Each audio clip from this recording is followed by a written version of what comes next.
two versus two. To and to are often misused in the English language.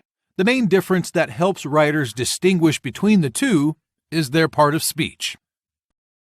To is a proposition, a word that demonstrates the relationship between two things. It can also show motion toward a given point, making it the opposite of from. To is an adverb that can either indicate an excessive amount, higher degree, or agreement. It is also used synonymously with really, also, or in addition. As a preposition, to is used to indicate destination or direction, like going to the store. His house is to the left. Receiver of an action, such as to them, to her. Time, like 10 to 6, Monday to Friday.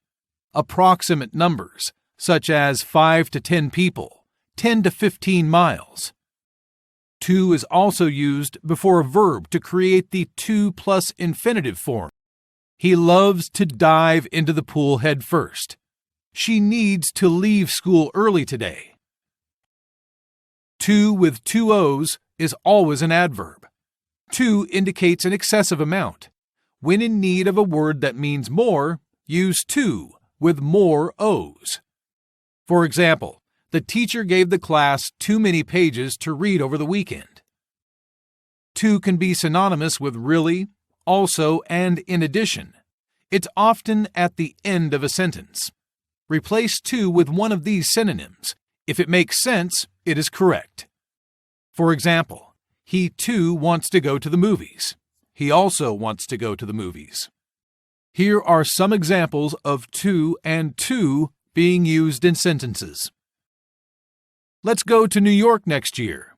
Uses to as a preposition. Here's an example of to plus infinitive verb form. They were about to run outside, but then thunderstruck.